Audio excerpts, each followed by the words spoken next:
Good morning. Welcome to Who's Left This Week, the unapologetically progressive Sunday morning political news show for Indiana. Our opening theme song is by Hoosier singer-songwriter Leslie Nuss, and my name is Scott Aaron Rogers. I am broadcasting from Bloomington. We've got another jam-packed week of news to discuss and two great guests to talk about it all with me. Deal or no deal in Iran? Trump claims another Republican scalp in Texas.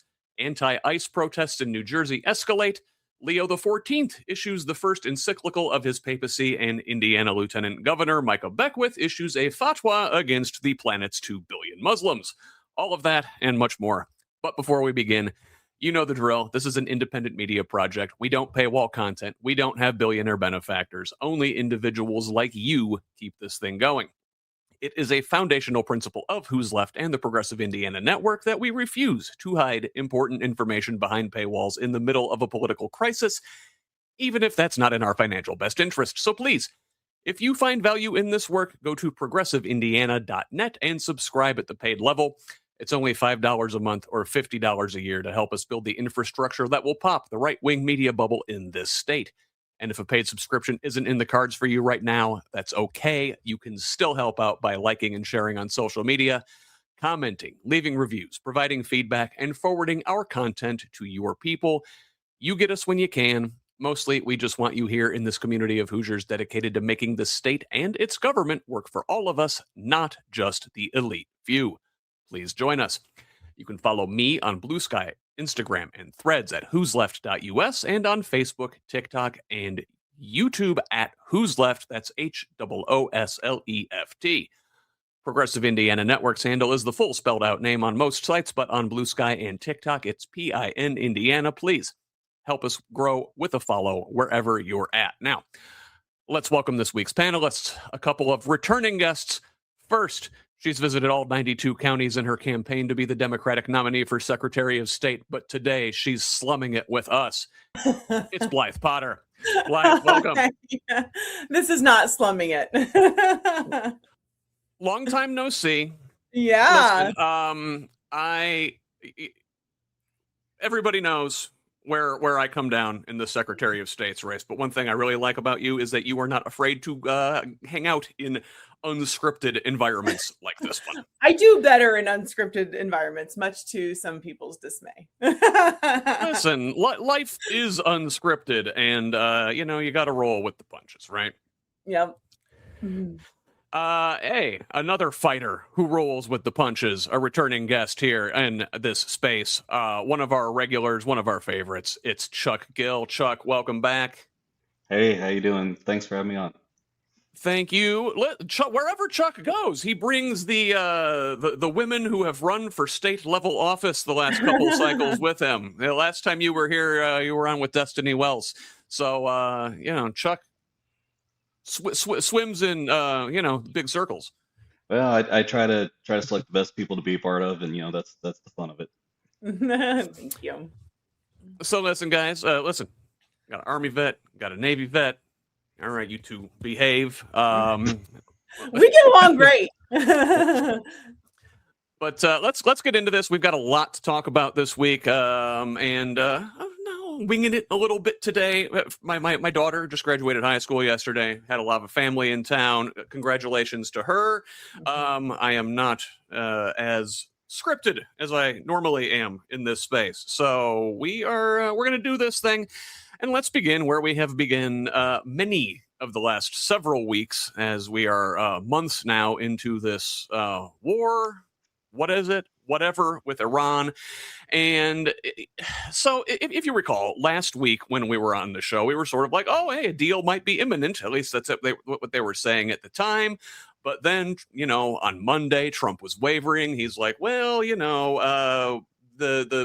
it's mandatory now for Muslim countries to join the Abraham Accords to get an Iran deal. And then the same day, the U.S. military launched strikes in southern Iran, even while talks were going on in Qatar. On Tuesday, Iran accused the U.S. of violating the ceasefire and vowed retaliation. Then by Wednesday, the U.S. was conducting more strikes in Iran, while Trump was saying Iran was, quote, negotiating on fumes. Iran, for their part, lobbed some missiles at Kuwait, which were intercepted. And then the same day, Trump was threatening to blow up Oman, who were in negotiations with Iran to sort of jointly set up a tolling agency on the Strait of Hormuz. Not great there. But with all that going on, by Thursday, apparently there is a deal with the U.S. and Iranian negotiators agreeing to a 60-day memorandum of understanding to extend the ceasefire and launch nuclear talks. Well, okay, we heard that. The market reacted. And then by this weekend, Trump is like, oh, well, no, maybe not. Now I need more. So I don't know. Chuck, where the hell are we on this thing? Every time it seems like there's a deal, Trump is like, well, maybe we need a little bit more. And I can't help but think that it's always there's a market manipulation element going on here. They announce they've got some sort of deal. The market reacts. Stocks go up. Oil goes down. Insiders do what they do. The terms change. And they sell high. We've seen it again and again and again this administration. Yeah, absolutely. I keep resonating to something I saw on the internet this week. It said the art of the guy who wrote The Art of the Deal is really having a struggle trying to put this one together. And I said, well, it's the art of the non-deal, I guess, is more accurate in this case, because we went from having a agreement for Iran, not getting nuclear weapons. I mean, we had a open Strait of Hormuz, which we could transit no problem. There wasn't any problems. To now, that is not going to be the case. How is that a viable deal for international trade in the U.S.? I don't see that very easily. We had this deal, right? During the Mhm. Obama administration, there was the JCPOA, and Iran was abiding by it, and they weren't building a nuclear weapon, and there were inspectors, and they're verifying this, and the strait was open, and on and on and on. And now, after this folly, this excursion, this incursion, whatever the hell they're calling it, now, Iran is in the driver's seat and demanding reparations to the tune of some $300 billion, which now, of course, the administration would never straight up give them $300 billion. And they made a massive deal over Obama giving back something like $1.7 billion of Iranian money that was theirs and was being held. Well, a part of this deal, it appears, is a $300 billion investment fund pitched by Trump's son-in-law, Jared Kushner, and his golfing buddy, Steve Witkoff. And, this is the same Jared Kushner who's already under investigation for cashing in on foreign investment funds. And to be fair, even the right is like, hey, this looks gross. This doesn't look good. This $300 billion fund. And maybe that's part of the reason Trump is like coming up with new demands to put a deal out there, because Republicans won't let him make this deal. Hawks like Roger Wicker, Lindsey Graham, Ted Cruz, Tom Cotton, and Mike Pompeo are panning this deal. Cruz is warning that Iran is still enriching uranium, and of course there's the financial stake of it all. But also, a couple of Democrats are hitting Trump from the right on this. Ro Khanna is calling them out. I've got a story linked from Common Dreams in the show notes. That'll be up later this afternoon. But Khanna is calling out folks like Senator Cory Booker and Representative Debbie Wasserman Schultz, who are hitting Trump from a sort of conservative point on this thing. Now, it is worth noting that Booker has taken over $800,000 from AIPAC, and Debbie Wasserman Schultz over $1.4 million. Khanna says that Democrats should be the anti-war party, support negotiations, and stop goading Trump into more conflict, which it appears that they are doing. Blythe, what do you think about that? A lot there.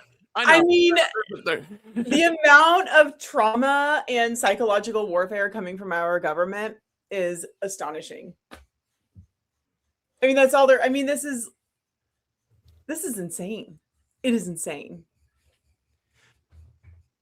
Yeah. The Sadly.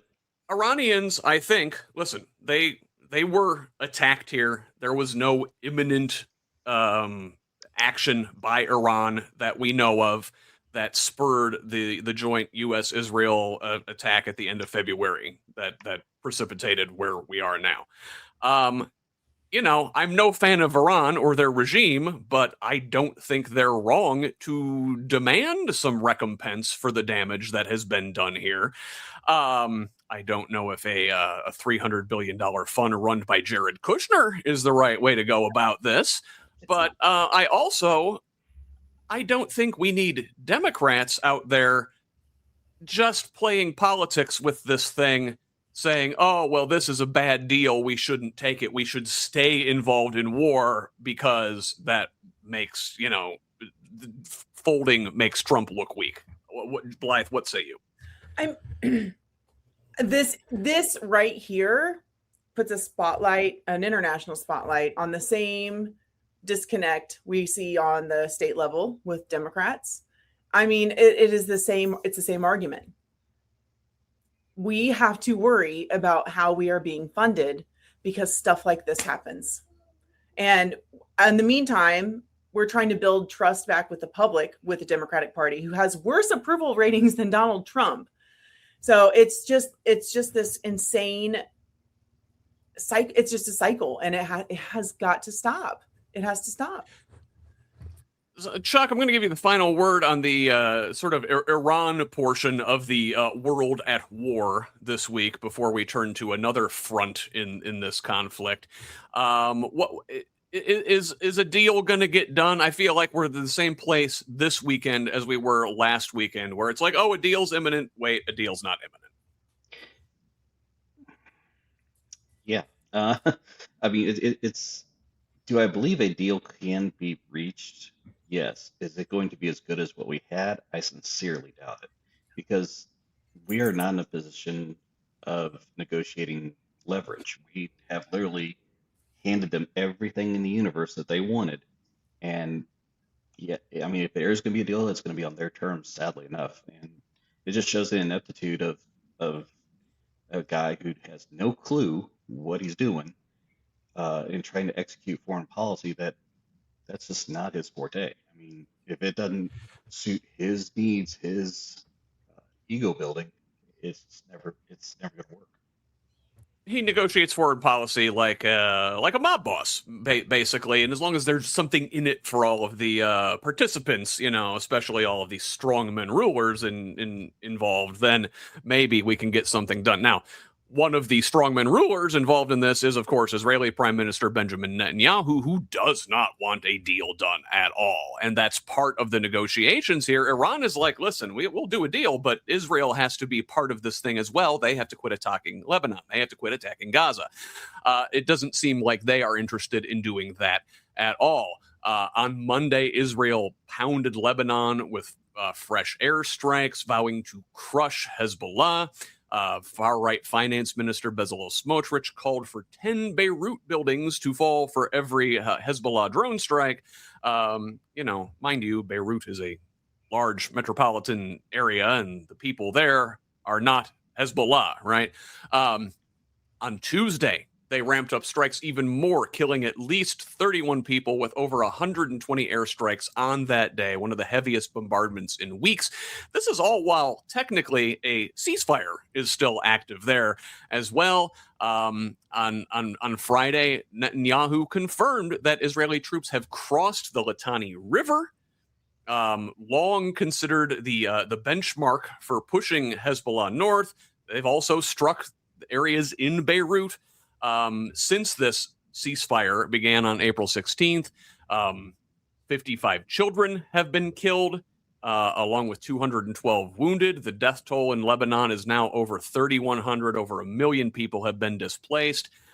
Israel has also struck dangerously close to some UNESCO World Heritage sites in Lebanon, which, in addition to the civilian casualties, would also constitute a potential violation of the 1954 Hague Convention. I'm going to come right back to you here, Chuck. I don't think Israel wants a deal done. We've seen they have many of the far right folks in that government, including Smotrich, who we mentioned, including an Interior Minister Itamar Ben-Gvir, including Defense Minister Israel Katz. They want the Greater Israel Project. They want to expand their territory. They want to fully take over Gaza. They want to expand into southern Lebanon. They're not going to slow down, and that's going to hamper this Iran deal. How do we... is the U.S. and Israel seemingly like tied at the hip? We've got to like decouple somehow from this rogue regime. Well, funny enough, well, not funny enough, but sadly, one, with Israel adopting a scorched earth approach on the Lebanon front, and then with our proposed National Defense Authorization Act, that there's a portion in there that is actually asking to more closely tie the United States military to the Israeli military in technology sharing, to counter unmanned systems and all war fighting domains, and just, I mean, it covers a myriad of things, and it just, all it does is basically integrates us more and more and ties us more together. So if Netanyahu stays in his ability to guide things and he wants to go further and further, this is just going to drag us just more and more along with it. So I agree. We have to, and I have to say that I'm actually rooting for Representative Massey, who is going to introduce a amendment on the floor to strip all that out. So now, would I say I ever would have thought Massey would have a good idea here? No, but these are weird times. These are weird times, and yeah, I mean, listen, the Israel lobby spent a lot of money in that race to have Massey removed because he is one of very few Republicans to stand up on the Israel issue. And Blythe, you know, we're talking about Lebanon, but we got to talk about the Gaza situation of this all too. You know, on Thursday, I saw this from the Times of Israel that Netanyahu ordered the IDF to seize up to 70% of Gaza, which is, you know, I think there are around 60% of the territory they're controlled now, which is already beyond the 53% permitted under the October ceasefire. Again, the word ceasefire there is doing a whole lot of lifting, just as it is in Lebanon, just as it is in Iran. These ceasefires, there's still a lot of firing. Israel-backed militias are essentially functioning as shock troops in Gaza along the yellow line there. They're forcing Palestinian civilians out at gunpoint and are now being equipped with heavy military drones, likely supplied by the state. Defense Minister Katz confirmed the endgame, saying, quote, voluntary migration, which is a euphemism for ethnic cleansing. Let's call it what it is. You know, in that announcement, when Netanyahu announced they were going to take 70% of Gaza, at least one audience member was chanting they should take 100%. Netanyahu replied, well, first 70%, we'll start with that. So, you know, you see where this thing is going. And, you know, even the elected representatives in Gaza, which are still Hamas, they do have a political arm. They're complaining to Trump's so-called Board of Peace, hey, what are you doing here? This looks like ethnic cleansing. This looks like genocide to us. What do you think? If it walks like a duck and talks like a duck, I mean, I feel like we just go in circles with this, right? Like there is concrete evidence of what is happening. There are other organizations in other countries screaming at the rooftops what is happening. And we still are trying to convince people in America that there is a genocide happening. And this is really bad.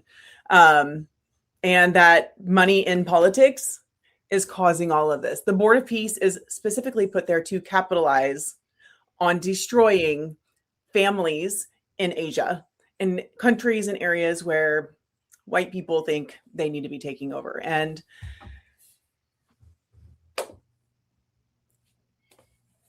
I mean, this is just boils. I mean, this is it. I mean, this is why everything is up in arms. And we just have to keep moving forward and keep screaming that this is a problem. We need to stop it. It's downright Orwellian to call something the Board of Peace Yeah. where their mission is essentially to rebuild Gaza after cleansing it of the indigenous inhabitants of the country, and they're going to build beachfront hotels and resort properties on there. It is disgusting, and there are people on that board of peace who have money in Indiana politics, and it should be looked at. And I will just point folks to the Progressive Indiana Network website if they want to look more into that. Now, the Middle East isn't the only place there is a legit shooting war still going on. There were developments in Russia and Ukraine this week. We don't talk about this a lot. This one's sort of flown under the radar with, us being actively involved in Iran. But last Sunday, Russia hit Kyiv with a massive attack, including 600 drones and 90 missiles. Killing at least 2 people and damaging residential buildings and schools and areas near government offices. For only the 3rd time in this war, Russia deployed a hypersonic ballistic missile, a weapon capable of carrying nuclear warheads. Thankfully, this one was not. Now, Russia framed this as retaliation for a Ukrainian drone strike on a college dormitory in Russian-occupied Luhansk that killed 21 people. I don't know if that college dormitory was being used by college students or if it was being used by Russian troops. Now, Russia also warned foreign nationals to leave Kyiv after this large attack. And more notably, later this week on Friday, a Russian drone supposedly targeting Ukraine went astray and hit an apartment building in Romania. Now, Romania is a NATO member, so that is a big deal. NATO, they said they expressed, quote, absolute solidarity with Romania, but took no formal action. If they wanted to treat this as an act of war, that could be a major escalation, which would necessitate the United States becoming directly involved due to NATO Article 5. Putin's advisor, Dmitry Medvedev, didn't exactly apologize for this thing going astray and seemed to goad the Europeans, saying that, that the peaceful sleep is over. That is what his quote was. So, Blythe, this looks like this has potential to escalate. I think a drone had previously crossed into Polish airspace. This one actually hit a Romanian building, injuring people. I don't know. Is this an accident or are they testing the fences, as it were? I find it hard to believe it would be an accident. I mean, we've been doing this for how many years now? They've been at war. I don't think it's an accident. And I think we also aren't talking about it enough. Well, and to that effect, Chuck, I don't think the Trump administration has hinted frequently. I mean, they're not very subtle with their hints that they think NATO is obsolete, that the U.S. contributes too much to it. And I think that it is a possibility that Russia is trying to goad NATO into a war and get the U.S. to say, not our fight. It would make sense from a perspective of the isolationists in this current administration that want to isolate the United States, where it's America first, where it's only us, we worry about us, we don't worry about anybody else.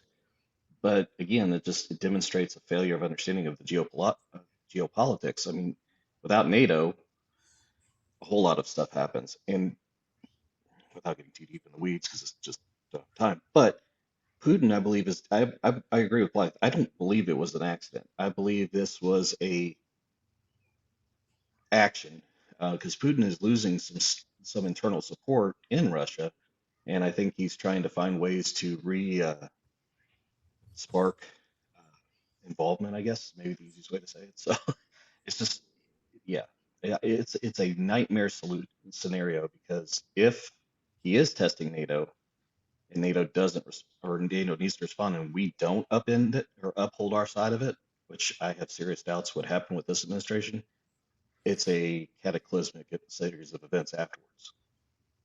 Yeah, Not it essentially renders NATO done, finished. You know, and that has been, one of the pillars holding up the international rules-based order for the last 80 years, which we know it's crumbling. We know a new world order is being rebuilt. We don't know what it's going to look like, but that would, I think, be the final nail in the coffin. And China, Trump was just there a couple weeks ago. They got to be sitting back and just enjoying all of this immensely. So I guess before we turn the page and look at sort of the economic fallout of this war and the rest of the economy, Blythe, I'll give you the final word here. It's really hard for me not to spiral on these things because, this is a pattern. There's bombs here, explosions here, and then we get like our feet taken out from underneath us in America. It's like distract. Oh, we're going to do this. So it's hard for me to not feel like we're bracing for impact to what's going to happen here because we're paying attention to what's happening over there. It's exhausting. It's exhausting. The political fatigue that has been caused by Donald Trump and his supporters and his enablers is it's really wearing on people. It is, and obviously the folks in Iran, the folks in Lebanon, the folks in Gaza, the folks in Ukraine are feeling these conflicts certainly much more tangibly, much more bodily than we are. But Americans are feeling pinched economically. Well, we're starting it. I mean, a lot of this is our fault. Yeah, 100%.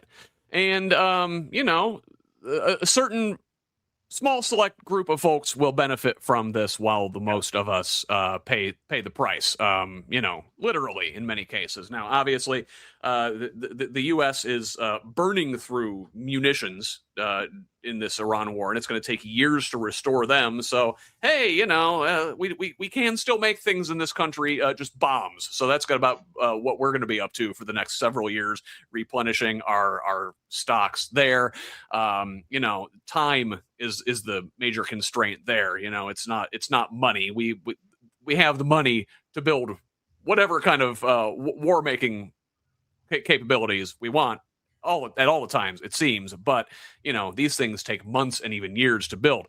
Now, right now, however, inflation is hitting Americans very hard, hitting 3.8% in April. That's the fastest pace in 3 years, obviously driven by the energy prices going up from the Iran war. Gasoline is up more than 50% since the start of the war. Diesel is up over $6 a gallon, pretty much most of the country.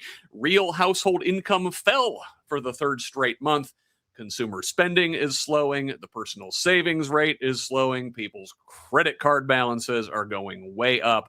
GDP growth was revised down to a meager 1.6% for the first quarter. Economists are expecting consumers to pull back even further as, tax refunds, whatever folks had, run out. Those cushions are gone. And, even if a deal was made tomorrow, that will not save the economy from energy market chaos this summer. I've got a great article link from Business Insider that says, even if a peace deal is reached tomorrow, oil markets won't normalize for at least 3 months, with shippers and insurers needing to regain confidence in the Strait of Hormuz. The U.S. is drawing on reserves, but not experiencing true shortages yet. But like in the rest of the world, they're already experiencing shortages. They're cutting back on flights. They're mandating that folks, only go into work in the office like every other day. And with all this going on, where are our business leaders? CNBC's Andrew Ross Sorkin says they're all afraid to say anything because they're scared that Trump will come after them and their companies through regulatory retaliation and blocked mergers and agency interference. Sorkin, who is promoting a book about the 1929 stock market crash, says, quote, "We will have a crash. I just can't tell you when, and I can't tell you how deep. Chuck, a lot going on. The economic fallout, again, we were talking about this a little bit before we went live. Just a bunch of self-inflicted wounds. Absolutely. And then to add on top of all of that mess, there's other domestic pressures that aren't even showing or being talked about as much. I mean, there's some in the utility space. They increased electrical costs because of our fascination with building data centers or other high energy intensive processes. Mm. But then there's another thing, and I can say this from the water world, that starting in 2027 through 2037, every water utility throughout the United States has to replace any lead service lines or anything that was downstream of a lead service line. And you're talking billions of dollars that are going to be needed for that. And every utility, and I can say this legitimately, every utility is saying, okay, where's that coming from? Because, I mean, and sadly, I mean, there's only but so many ways to squeeze the turnip. And so, if we can afford to build all the bombs, missiles, all the war things, it kind of makes me question, like, where the heck are our priorities? I mean, when do we focus on the real problems here at home and not worry about starting stupid conflicts that we shouldn't have ever been in the first place? So, yeah, I mean, the reality is hitting. There's actually a guy here in Hancock County that I've talked to, and he's feeling it really hard. Like he's literally living week to week, just trying to make sure he stays above water, and it's just getting harder and harder. It is. It's you mentioned the having to replace all these lead service lines in our pipes. I think forget that those are still there. We eliminated lead paint in like the 1970s. I think our current crop of leaders ate a lot of that lead paint, necessitating that change, and that's kind of why we are where we are now. Blythe, we'll turn to the kind of the Indiana angle on this economic fallout in a minute, but like, what Sorkin says that a crash is imminent, and I tend to agree. The entire economy is built on a bubble, much to what Chuck said. It's this AI bubble. So much of the value of the stock market right now is just those, like the seven big companies. I call them the Maleficent Seven. That they just are passing this money around back and forth between themselves, inflating the value of their companies on paper. And, if AI is as groundbreaking and changing and will, affect the economy as much as they say it is, it's going to put a lot of people out of work. If it is a bunch of hype, then this bubble is going to burst. We're headed to a bad spot either way. We are. The only silver lining I can say is that people are paying attention. I have never seen so many people willing to talk about this and to express concern in my adult life. And I just think this compounds that we need change. We have got to get political leaders who know what it feels like to experience being treated this. We are being abused by our politicians. We are being abused by the system, and it's got to stop. I don't know what that looks like, but it's got to stop. And so let's talk about the Indiana of it all. Obviously, our state, our Hoosiers, you both mentioned it, are feeling the economic pain right now with the fuel prices and whatever. Our utility costs have gone up and up and up with the data centers, plus just consolidation, and our utilities own our legislators and and whatnot. And all it seems like our Republican leaders can do around here is nibble around the edges. Mike Braun pitching this week some property tax relief for older Hoosiers. He passed this massive property tax quote unquote reform bill in 2025, which really hit cities and towns and school districts to the effect of over $1.8 billion. Only granting the most modest of relief to homeowners, much of which has been swallowed up by the increasing cost of living. Obviously, for this upcoming session in 2027, Braun is pitching an idea to give some property tax deductions to disabled veterans and some folks over 65. And, again, very, very modest tweaks around the edges that is not even beginning to address the systemic issues we have in our economy. And one thing we could do to raise a whole boatload of money, obviously, is to legalize cannabis in this state. We're one of only 10 states that has no either medical or recreational marijuana.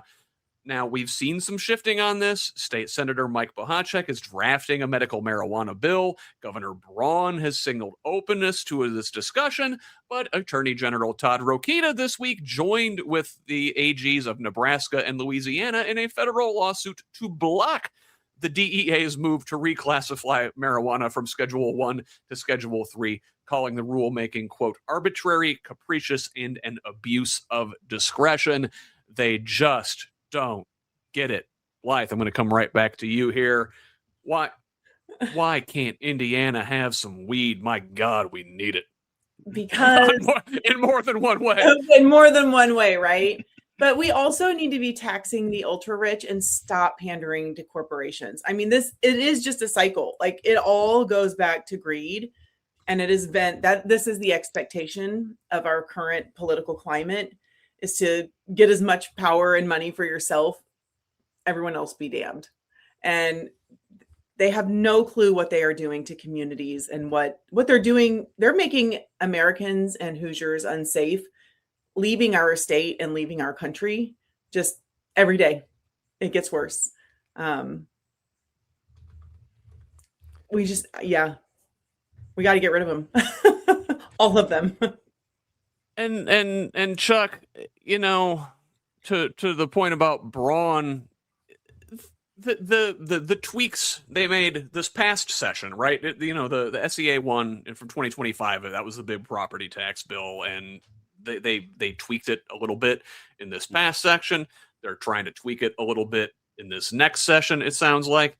They're not addressing the real systemic problems in this state, and it's that the wealthy folks and the big businesses here don't pay enough in taxes, and far too much of the burden is resting on the shoulders of regular Hoosiers. Absolutely. I mean, this is a continued thing where if you want to start a business, come to Indiana, great. We will let you do it. We will give you everything you need to do it. I don't know. I fail to put the idea together that if you have a multi-billion-dollar company, they want to land somewhere, they have the resources to invest. They don't need tax breaks. They don't need, accommodations from local governments. It's just this fallacy in the way we look at how we bring these things forward. The other thing I just kind of want to point out the hypocrisy of is in Todd Rokita leading a federal lawsuit against something that that Pope Palpatine actually put forward of saying, I want this to happen. Irony writes itself in this stuff. It's almost classic. I found that hilarious, actually. Yeah. Again, we are led by the worst people. Put a pin in that. We're going to talk about one of them again here in a second. But let's talk about one of the best people. Weird that I find myself saying this about the Pope, of all folks, but I'm a big fan of the current guy. I like the last guy a lot. And, somebody who doesn't like the Pope is President Trump.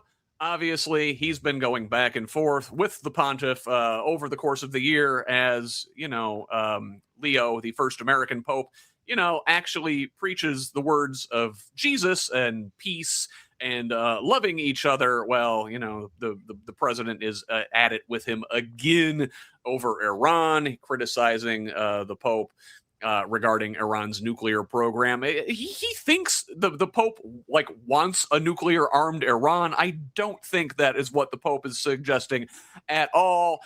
Trump reshared a social media post from Chicago Mayor Brandon Johnson, who attended a prayer with Pope Leo just this week.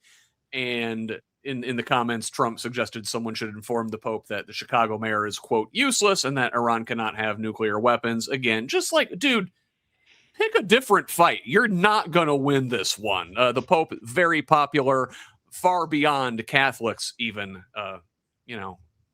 with my atheist self. big fan. Now, the Pope this week issued his first encyclical, which is a very big deal in Catholic circles. This is an official document from the church that states their policy on an issue. This is a 42,000 word document that the Pope put out this week called Magnifica Humanitas. This is the 135th anniversary of Rerum Novarum, which was composed by Pope Leo XIII, way back in the late 1800s. This encyclical frames AI as the defining social challenge of our time. Now, his core argument is this, that AI is not inherently evil, but, quote, technology is never neutral. It takes on the character of those who build, fund, and control it, and it must not be concentrated in the hands of a few.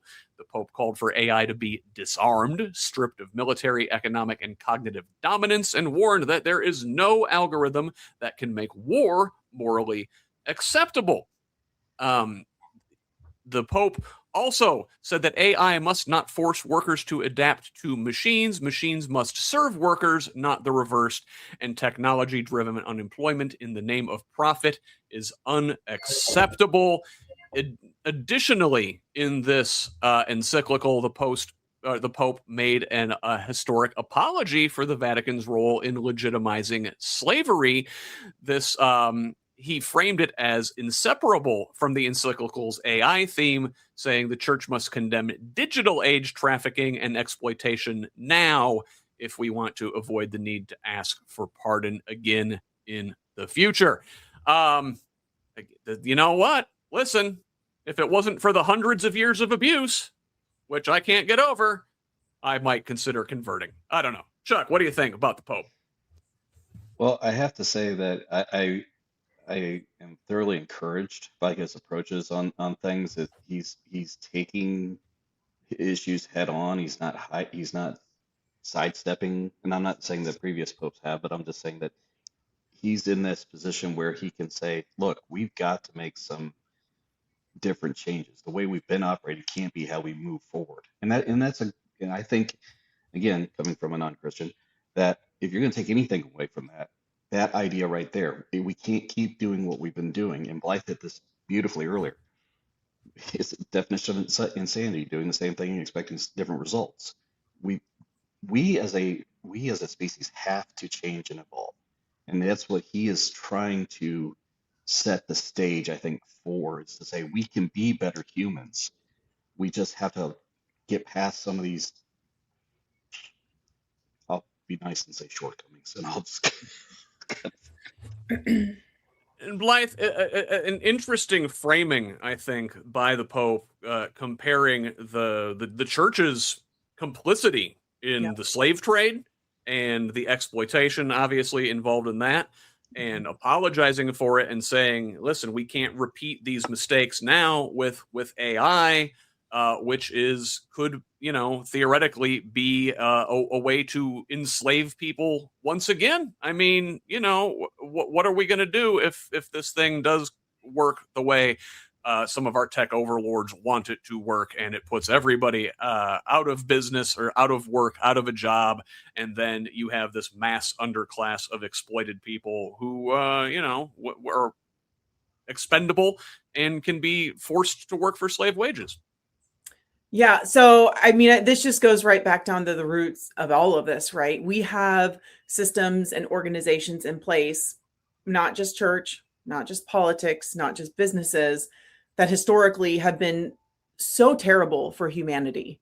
And capitalism was built on the backs of enslaved people. This country is the way it is because we stole this land and we used enslaved people who were also stolen to do so. And we continue to ignore it. And what I really appreciate about this, and I'll be honest, I have tunnel vision right now with the campaign. So a lot of this stuff, I'm like, oh, I've heard bits and pieces, but not in depth. So this is actually really encouraging because part of the systemic problem of where we are today is religion. And I like that the Pope can embrace his faith in the actual, literal teachings of Jesus and say, yeah, we have screwed up.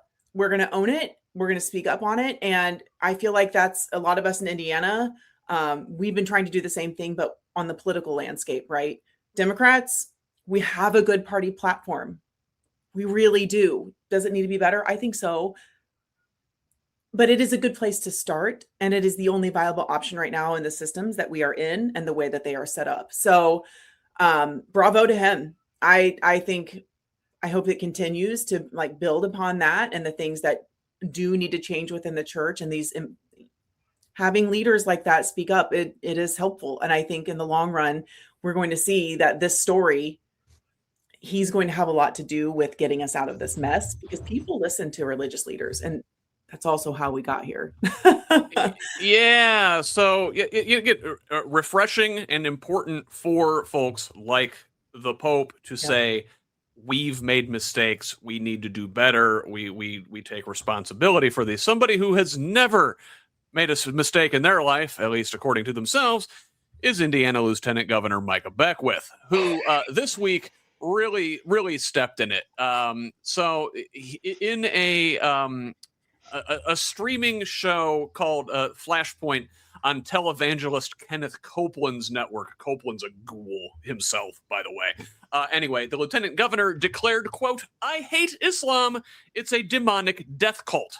Adding that people need permission to hate again.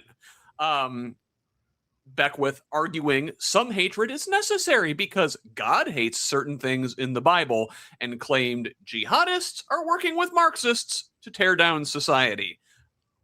Without elaborating, Beckwith just uses a lot of words that he heard and spews them out there. So CARE, the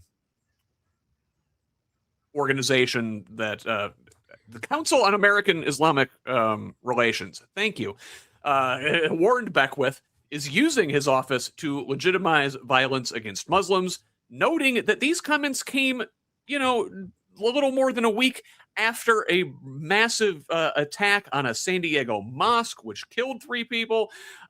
CARE recorded a record number of anti-Muslim bias complaints in 2025. Even Republicans in Indiana pushed back on Beckwith. Senator Spencer Deary saying rhetoric like this from Indiana's second highest official, quote, makes the first, meaning religious freedom, impossible. Deary finds himself in a contested Senate race this year and just barely survived a challenge from a MAGA Trump Republican. Beckwith's office declined to apologize. He framed this as a defense of, quote, one nation under God, and doubled down with an quote unquote apology, saying, "I hope you all," referring to Muslims, "become Christian," with a heart emoji.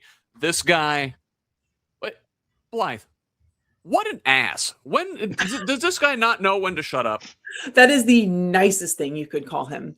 He is horrific. I was in a town hall yesterday with a group of Republicans in Kokomo, and it was a hot topic. Like, how do we get recall elections? Like, how do we change our systems to prevent this from happening? It is so bad. These people are so bad. It is actually bringing our communities back together in real time. It truly is. And he is horrible. Micah Beckwith needs to go. I have nothing kind to say about that piece of garbage. I hate him. I don't say that lightly, but I do not like him. Well, he gave you permission to hate him. So yes, okay. You're right. Yes. You're exactly right. How can you say that? We are already so divided because of politics like this. And the irony is, people like us are the ones who get blamed for it. Like, how can you not hate this? How can you not push back against it? How can you not say we need a complete overhaul in this system because of idiots, complete incompetent idiots like Micah Beckwith?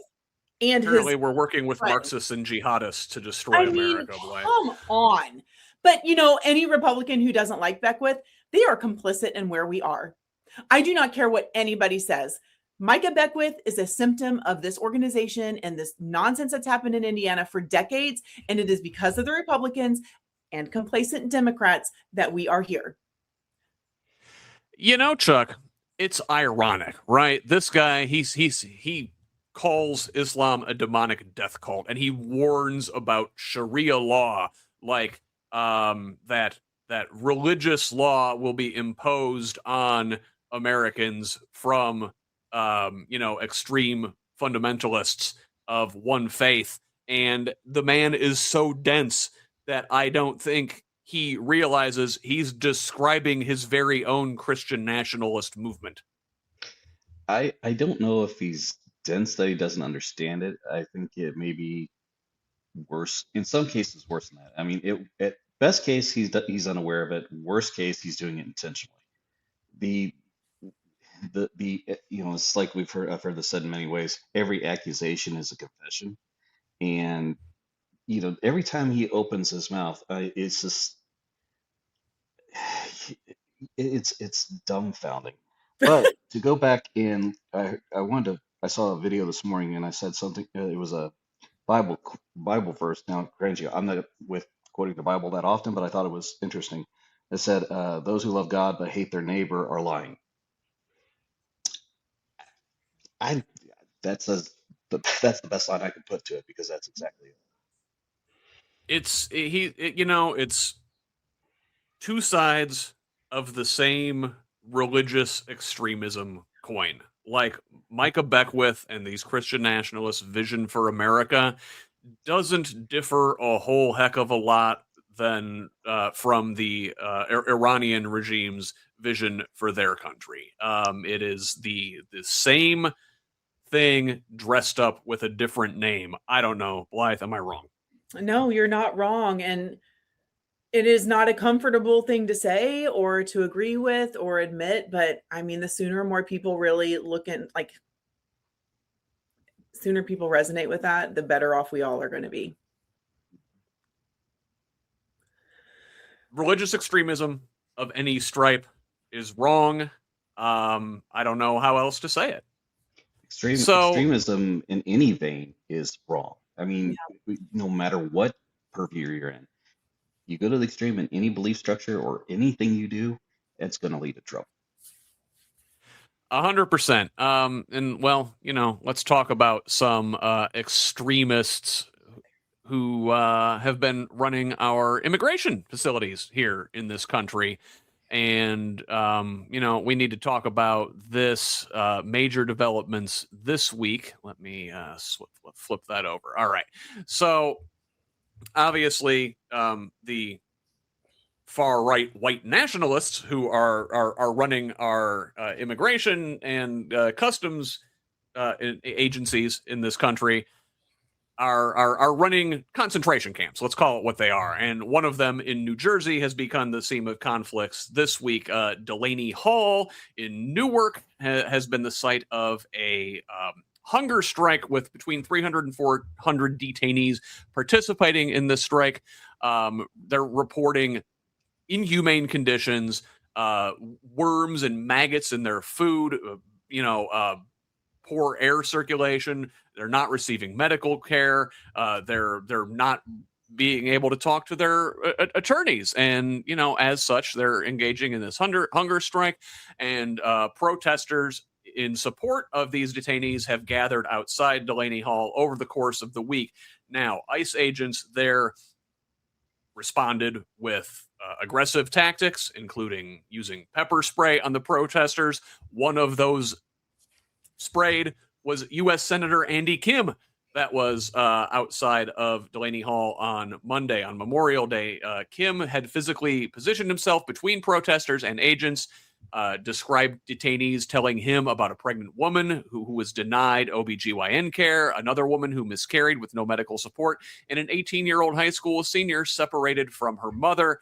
DHS, for their part, called this all a political stunt and denied any hunger strike or poor conditions were even taking place, and blamed Kim for getting pepper sprayed, while ICE described the senator and the protesters as, quote, rioters. We should note, members of Congress have explicit legal authority to conduct oversight visits of detention facilities. Kim said he had to personally call DHS Secretary Mark Wayne Mullen just to get inside. Now, this is going on over the course of the week. Things have even escalated Last night, New Jersey state troopers were sent in by Governor Mikey Sherrill, who found a rare common ground with Mark Wayne Mullen in deploying state troopers to crack down on protest there. DHS celebrating this crackdown on social media with an all caps, "We won't back down." We should note, Delaney Hall is run by Geo Group, one of the largest private prison companies in the country. On a 15-year ICE contract, their detainees performed cooking, cleaning, and laundry work, paid as little as $1 an hour. In addition to the inhumane conditions, Elizabeth Warren was questioning the former CEO of Geo Group, who is the now current acting ICE director. No possible conflict of interest there. This Delaney Hall isn't even the only ICE facility found in severe violation of human rights standards. A lawsuit by the ACLU in Texas against Camp East Montana, the largest immigration detention facility in the country, was filed this week. And only 20% of the people in that facility have any criminal background. It's going to be similar in Delaney Hall as well. It's an abomination. Chuck, go off. I don't even know where to even start with it. I mean, when you start treating people as less than human, it just invites so many different problems. I mean, herding these people into these concentration camps, detention centers, whatever you want to call them, and then something happens. Like these state troopers, I believe, they were blocking accesses, the main road access for reporters or anybody to even get close to see what was going when some things were happening.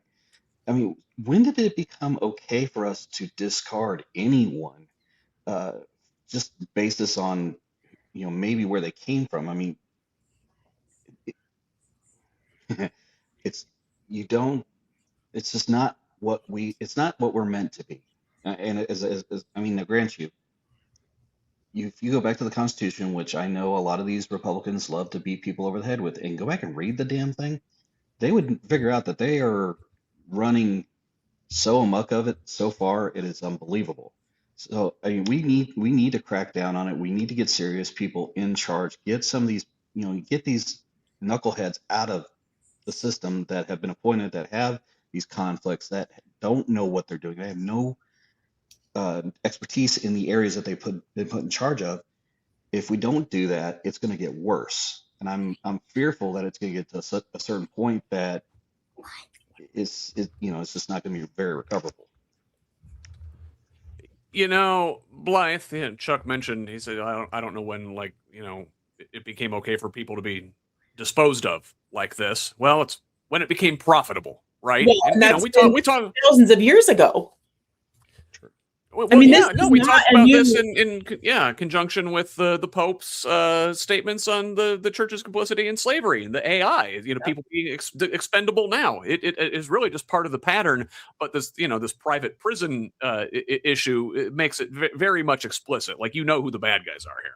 We do, and I think it's worth noting. Senator Kim is a veteran, and you need to really be paying attention to the people who've been part of these systems that got us here. Sadly, many of us in the military are a small part of how we got here, and many of us are trying to fix that in some capacity. So bravo to Senator Kim for standing up and speaking out. But this is, it's horrific, and it's not unique to New Jersey.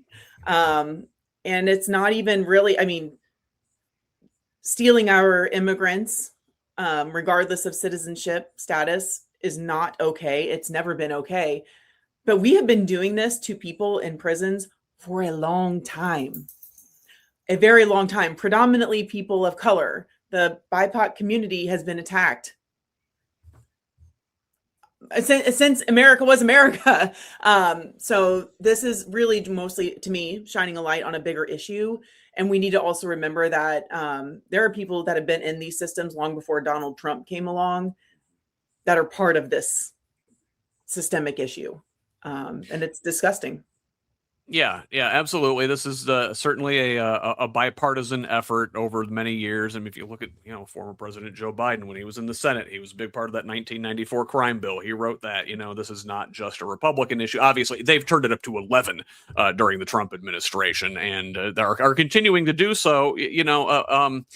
It's not just the overt rounding people up and putting them in these detention centers. They're also using, regulatory and administrative mechanisms to make life more difficult for people as well. The administration this week sued 4 states for denying ICE agents undercover license plates. That was Maine, Massachusetts, Oregon, and Washington. Some states are trying to push back in whatever way they can. Also, cities are trying to protect their immigrant communities through, things that the administration derisively calls sanctuary laws. Sanctuary cities, including Newark, Boston, Chicago, LA, New York, Seattle, and San Francisco, are in Trump's crosshairs. The administration is drawing up plans to stop international flights from coming into those cities' airports. The timing on that, not great. We're expected to see tens of millions of tourists from across the globe pour into the United States next month for the FIFA World Cup, including games at the MetLife Stadium in New Jersey, one of the targeted cities.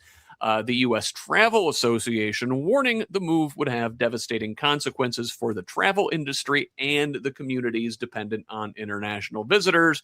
I think that's sort of their point. Now, additionally, the administration squeezing people who are already here legally. A new memo from the U.S.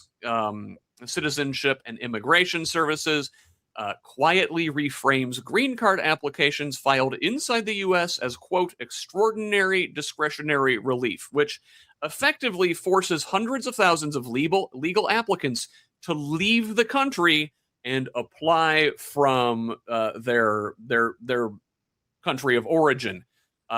This would leave the multi-year reentry bars for many applicants, meaning complying with the new policy could permanently destroy their cases and separate them from their family members. Some applicants have no processing options at all, including abuse survivors on the special immigrant juvenile status. Others are nationals of 75 countries where the State Department has indefinitely paused immigrant visa processing altogether. I know people who this affects, people who have been in the country for decades legally, and they're trying to get them to leave and make it impossible for them to come back in. This is administrative ethnic cleansing, is it not, Blythe? It is. It absolutely is. But again, they're picking and choosing who they want to pick on, because we know we have people in our government who get special privileges or who don't have to be treated this way. And we're not paying attention. This is not to say I'm trying to diminish this. It is horrific for the individuals. It is horrific for the families. I'm arguing as a soldier with PTSD, it is also horrific for the people who are running these operations, even though they're doing it and being paid for it. But we're not even seeing the larger impact to our local economies, to our local communities, to our local governments, to our environment. What are we really doing here? Just taking an extra hundreds of people and just shipping them out. What are we doing? Why are we spending money and fuel and energy on that? Why? Yeah, even if you want to be completely cynical about it and just look at it from a cost standpoint, this is a massive waste of money. It's a drain on the economy. Yep. Chuck, final word on this immigration horror show that our country is running currently. Yeah, I agree with Blythe. It's these folks that have been here and they come in and they are part of our societies. They are part of our communities. They provide value to our everyday existence. And the more and more we concentrate on excluding or demonizing, deporting, and all these other things, we're literally, like we said earlier, shooting ourselves in the foot because we're creating more economic strife. The other side too, and again, I will Blythe hit something I was thinking about. The folks that are having to go through all this, my heart goes to the ones that don't want to be there but have no other choice, because the trauma that they're going to have to deal with later is going to be unbelievable. I mean, I deal with things I went through. Blythe, I know you've had, we've talked about it Yep. multiple times, and people just they minimize those things because they don't think, oh well, we don't have to worry about it later on down the road. We'll just do this now. We'll don't have to worry about it. And I'm saying it will bite us all in the tail end. It will. It's yeah, it's a human disaster. It's an economic disaster. It is if Donald Trump and his people were trying to destroy this country, I think they'd go about it exactly this way. Like you hear it talked about if Donald Trump was a Russian agent, would he be doing anything differently than what he is now? And I don't think he would. Let us take 45 seconds to hear from my friends down at Crossroad Commons in Salem, and we will come back on the other side and talk about Trump's weaponization, the slush fund, real weaponization and fake weaponization. I will see you folks here in about 45 seconds.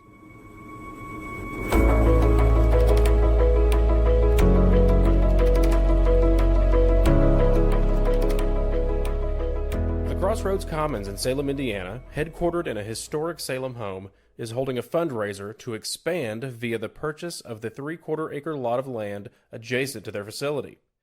Please consider donating or spread the word so that they can further expand their services to the community. Scan the QR code on your screen for a direct link to the donation page and help us buy the grass.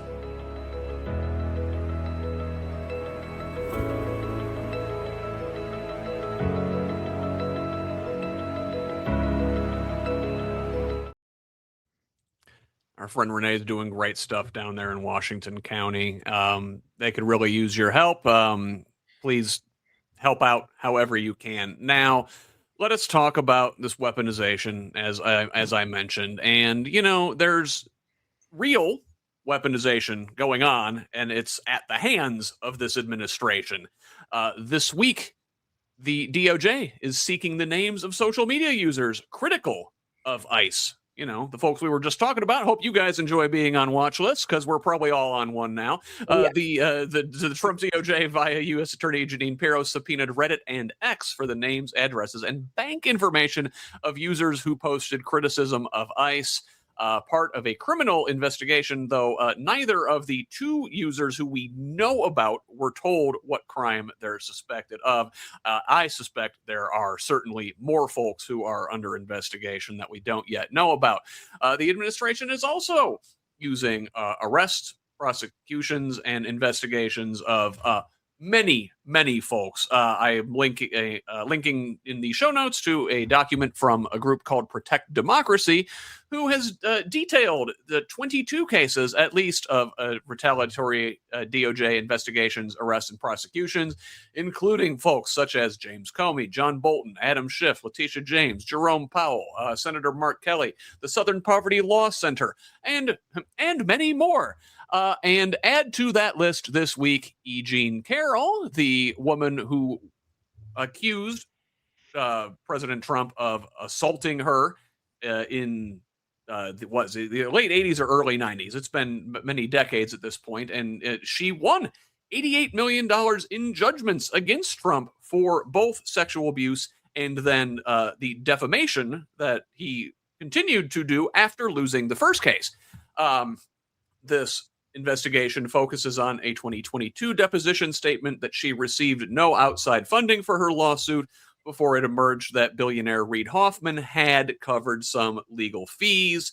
Now, apparently, because Hoffman has a nonprofit outside of Chicago, the federal Prosecutors referred the case there to the Northern District of Illinois. Acting Attorney General Todd Blanche had to recuse himself because he was one of Trump's personal attorneys on the Carroll appeals. Now, the U.S. Attorney for the Northern District said his office had never opened such an investigation. Sources then reaffirmed it to CNN anyway, suggesting either the DOJ is internally confused or deliberately deceitful here. This inquiry, like I said, it involves E. Jean Carroll. Again, the man has put this woman through so much again and again and again, but the real target here appears to be Hoffman's nonprofit, American Future Republic. Now, again, Trump administration attacks their enemies all over the place. We've listed all of them. We're adding Carroll to that list. We're adding a judge who ruled this week against him on the Kennedy Center. The federal judge blocking this Kennedy Center's renaming and renovation plans, noting that only Congress, not Trump's handpicked board, can change the name of the Kennedy Center. Trump responded with a 700-word Truth Social screed demanding the judge be impeached, accusing him of ruling against Trump because his, quote, wife probably told him to do so. More than a dozen major acts have already canceled Kennedy Center performances since the renaming. Artists are also bailing on the USA 250th anniversary special that Trump is now supposed to be headlining. Listen, it's a disaster. We will talk about this Trump weaponization slush fund here shortly, where they claim that they were persecuted, actual criminals who stormed the Capitol and on January 6th, that they were somehow persecuted by the federal government. But here you see what actual government weaponization looks like, right, Chuck? Yeah, absolutely. And the funny part about not funny, but the again, one of these points of they just do things and don't think about it. This point had come up. Judge looked at it and said this was not a problem as far as the outside funding part of it goes, because she didn't know about it. It wasn't an active thing. The judge tossed that out, and they couldn't use that during this determination process. So it's really a nothing burger. It's just literally trying to drag her again through the coals. Again, he and I think this is, I don't know if this is a product of his mental degradation, which I think it is part, that he just cannot move on from this one fixation. But let's face it, he was found liable for assaulting her. There's nothing in the world that's going to change that fact, period, whatever he says. And trying to turn the DOJ into an attack dog that he sticks after all of his political enemies it's sickening. It is absolutely sickening. And it is, and then back to the slush fund thing. I'm surprised I have the top of my head, because I think it wanted to blow off when I heard about that. And I'm sorry, as a veteran, January 6th still sits in my mind as a very triggering event, because it was the epitome of what we trained to defend us from, and yet we did it to ourselves. And I can only imagine the parallel between the beginning impacts of the Civil War when those events kicked off, and a lot of people probably having similar thought processes of, we're shredding ourselves apart. And to think that these criminals, that most of them were found guilty or pled guilty or whatever, they weren't unfairly prosecuted. They were prosecuted exactly the way it should have been. And in fact, I think it was actually they got off rather easily on 99% of that. They should have had the book.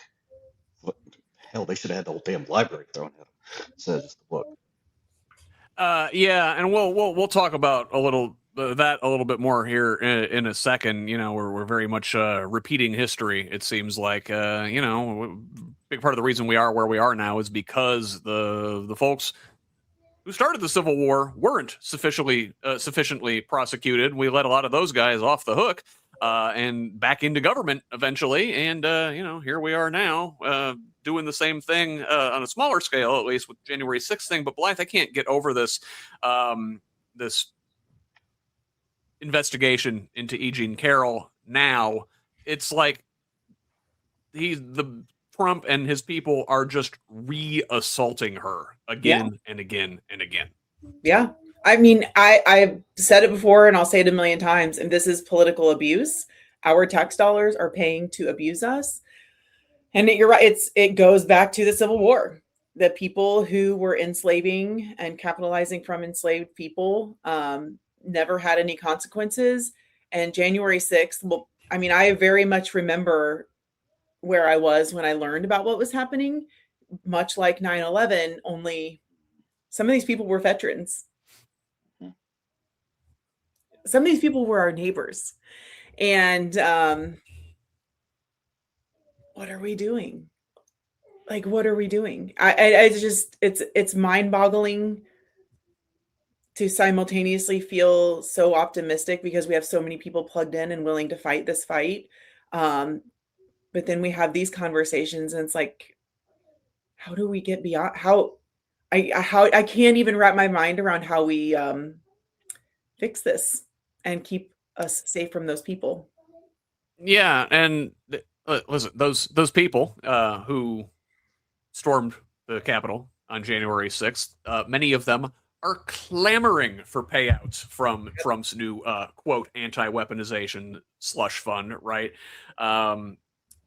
We talked about this last week. We talked about it a little bit about the week before when it sort of first got floated out there. Trump created this $1.776 billion anti-weaponization fund. 1776. They think they're being cute. Nearly 1,600 people were charged with the Capitol riot-related crimes. Over 1,200 of them were convicted before juries of their peers, before Trump issued mass pardons, including members of far-right extremist groups like the Proud Boys and the Oath Keepers, who violently plotted to keep Trump in power. Attorney General or Acting Attorney General Todd Blanche refused to rule out payments to violent J6 defendants, punting all decisions to 5 commissioners, none of who have been named yet, but who will be appointed, at least if this thing goes through, by Trump and Blanche. One pardoned attorney who stormed the Capitol on January 6th is already charging fellow rioters a 10% cut to file claims on their behalf. Again, even though no application process exists yet, this guy, I think, learned his grift from watching the master in action. Now, a federal judge paused the administration's anti-weaponization fund this week, freezing any payments until at least a June 12th hearing, ruling urgently because she feared cash could start flowing even before the legal challenge played out. Even Senate Republicans are upset about this. Ted Cruz, of all people, said his colleagues were yelling at Blanche in a closed-door meeting, calling the fund foolish and politically toxic ahead of the midterms. It seems to me they're more concerned about the optics than the actual crime taking place here. And a different judge reopened Trump's IRS lawsuit to examine the origins of this settlement with the Justice Department.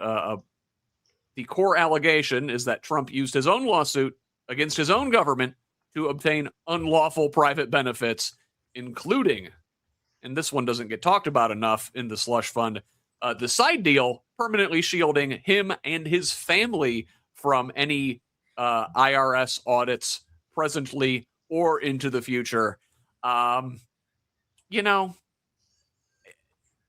It's, again, I said Orwellian earlier, Blythe, and what they're doing with this the term weaponization is Orwellian. The people who are standing up for the rule of law are being attacked. The people who attack the rule of law are being rewarded. Make it make sense. We can't. It is blatant corruption, and they do not give in. They don't give a fuck about the fallout. They don't, because they have stacked everything in their favor. And it is so surreal. Like, I almost every day I wonder how this is real life, because it really is like something, one of those novels you read in grad school. And,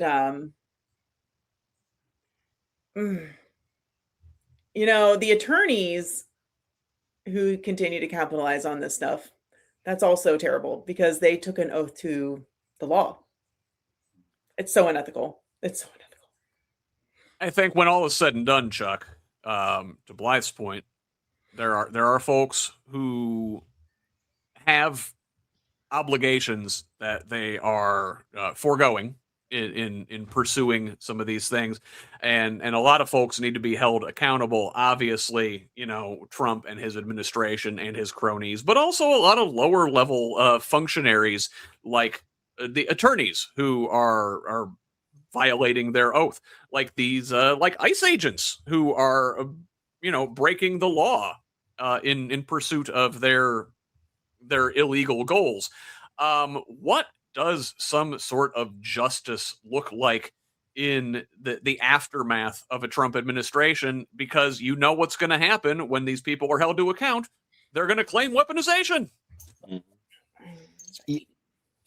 That thought's been kind of interesting to kind of go through. I mean, how do we learn from this experience, and how do we improve ourselves for the future? Just passing a few laws here and there, I don't think is actually going to make the long-term impact. I mean, it's going to have to be so, grassroots, fundamental change from the bottom up type of idea, because if anything, this corruption that we, and I say this generally as the United States, because we as a collective whole have allowed it to occur. We have to seriously take a step back and say, is this what we want to be from now on? Because, I mean, we've destroyed ourselves internally. I mean, heck, I'll just flat out say it. We've done more to ourselves than any external terrorists would ever have hoped to have done. Yeah. So the question is, do we rebuild better than where we are? And can we create systems where another tangerine mess doesn't re-evolve itself in the future? I mean, we've got to get to the base point of it and restart and build accountability. And these people, I mean, we have to hold ourselves to a higher standard. We have to hold the accountability. It's just like in local offices. People have to be held to account. Sorry, I'm going to plug a little bit for Blythe on this one, but Secretary of State Morales should be held to account for all the stuff that he has done wrong and still is doing wrong, even at this direct point in time. It's the exact same thing. We have to have the intestinal fortitude to go forward and say, this cannot happen again, period. Sorry, that was a little bit Absolutely. long, yeah, we talked about this in relation to the Civil War earlier. I think about after apartheid in South Africa and how they had this Truth and Reconciliation Commission, right? And it seems in our country, we want the reconciliation without any of the truth. We just want to skip to the everybody gets along part. And if you don't hold the criminals accountable, it's going to fester, and it's going to come back and bite you again down the road. And here we are. Yeah. Let's turn the corner a little bit and talk about some tech stories. But there's a thread straight through on the government weaponization front to this, because there was a story in Wired this week detailing how the DHS, the FBI, and 80 fusion centers are now surveilling a new domestic threat category: anti-tech violent extremism, a term that doesn't exist in any public DHS or FBI threat guides, and is broad enough to sweep peaceful data center protesters and AI skeptics into their dragnet, right? So we've talked about in the space before Trump's National Security Presidential Memo 7, which instructs the DOJ to target anyone holding, quote, anti-American, anti-Christian, and anti-capitalism beliefs. Well, we can add anti-tech beliefs to that now. Ken Klippenstein over on Substack elaborates even more. Congress now has its own intelligence agency called the Capitol Police Intelligence Services Bureau, which was created after January 6th, and it is producing threat reports about data center critics and distributing them to these, quote, fusion centers. The trigger through line here, right to Indianapolis. The trigger for this report appears to be the alleged shooting at the home of Indianapolis City Councilman Ron Gibson, who supported a local data center project, which, a real incident. His door was really shut up, but there's been no arrest or any confirmed motive for this. A Gallup poll this month found 7 in 10 Americans oppose local data center construction, making anti-tech extremism a surveillance category that potentially covers the majority of the U.S. public. Chuck, we see a lot of this here. That we talk about this here, it seems like every week. There's another data center going up in another Indiana community. The people don't want it there. They come out, they voice their, they protest, they voice their displeasure in these community forums. According to the Trump administration, apparently all these people are violent extremists now. Well, then I'm really up a creek then, apparently. I had this conversation last night, and it's funny to me. It's like we have this tech, the data center explosion, for lack of better terminology, reminds me of like the .com thing that happened years ago, and it's going to go the same bloody way, and it's going to, and again, cycles. We're repeating the same thing over and over and over again. We didn't learn the first time. We didn't learn during COVID. We're not learning, and unfortunately, these things, once they're built, are so. There is no upside to these things. As far as, okay, yeah, everybody uses data, everybody uses data centers. Yeah, okay, I get that. But the way they're being built, because they're resource intensive, they're destructive, and then they're there for a relatively short amount of time as an infrastructure build, because you're talking, maybe 10 years, if that, then what? Then you're left with this huge freaking facilities, there was one, I think, were like 600 acres or some jazz. Okay, well, you can't revert that land at that point. So then what? Again, we don't stop and ask the question. It's always, hey, we can do this. Nobody asks, should we do it in the way that we're doing it? And what is it costing us in the long term? Oh, well, then you have a giant warehouse facility that can be used to detain all the violent anti-tech protesters, Chuck. It works out perfectly for these fascists. Blythe, let's look at the Indiana angle of this at all, right? So this week, and this is from WTHR, clergy from the Martindale-Brightwood area, again, a historically black neighborhood on Indianapolis's near northeast side, are demanding that Mayor Hogsett stop the Metro Blocks data center project. Their concerns are, the rising utility costs, obviously, and the sheer size of this structure in their neighborhood, plus the public incentive dollars going to a project the community did not want. Hogsett has repeatedly refused to meet with the clergy, passing them off to lower-level city staff. Are these folks going to wind up on Trump's terrorist watch list now as well?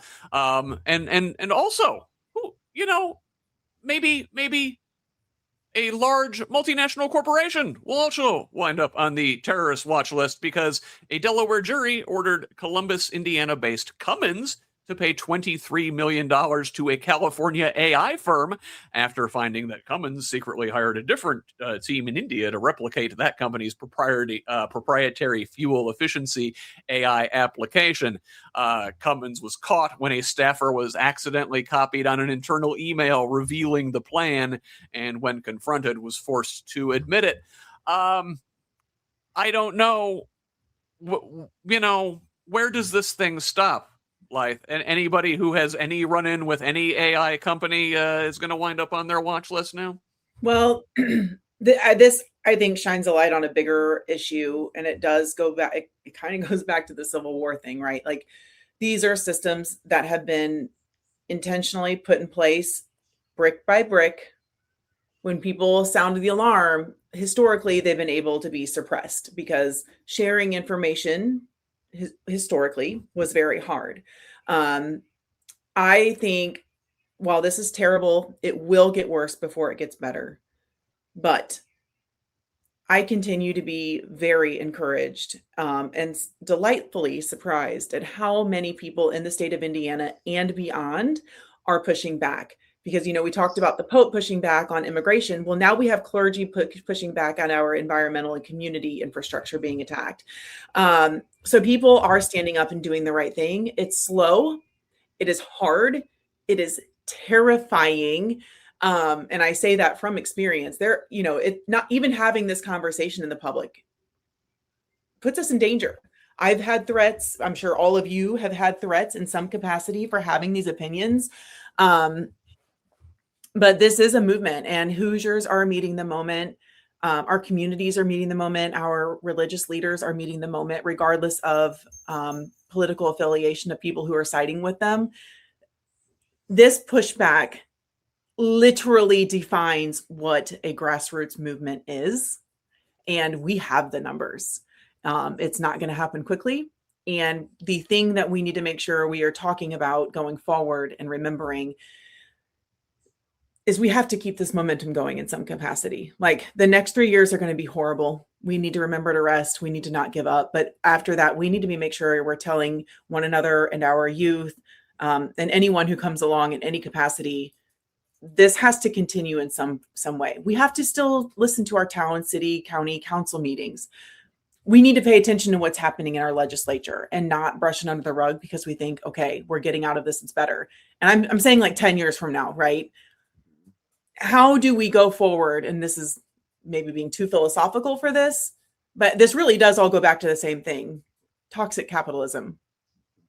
How do we go forward to make sure that our children are not doing this in 50, 60 years, or that our grandchildren, or if we choose not to have children, anyone who's younger than us, right? I'm glad you, encouraged. I'm encouraged, even though it is so sad to feel like I need to be part of fixing the problems that I was just a result of. And if I could add one thing at the end of that, Blythe, you hit something really critical in the grassroots part of it. Putting people in the right spaces, in every space that is possible, from townships to city boards to county boards to local legislature. And to be honest, the townships, county boards, and the local governments and cities, that's where this is where this is really coming together. And if we continue that energy forward, we can start the ball rolling and we can get the change made. So sorry, I needed to add that in there because I felt that was a really great point. But Chuck, we have. No, absolutely. That's the thing. Yeah. And I tell people, anyone listening to this, if you know someone who's a precinct committee person or a municipal candidate or a local party leader like Chuck, send them to this, because let me tell you, the entire state of Indiana is doing just that. Up and down the state, up and down the ballot, we have got municipal people stepping up and running for local offices to prevent this. And most of us are doing it with a little bit of money. Most of us are doing it with a lot of resistance and just building the plane as we fly it. But it is happening. And it sometimes sounds delusional to say this, but that people ask me all the time, what's your favorite part of the campaign? This is my favorite part, because it felt like a crazy idea doing this a year ago. And even before then, Scott, we've been trying to sound these alarms. It's happening. We have new leadership and new candidates all over the state of Indiana pushing back against this.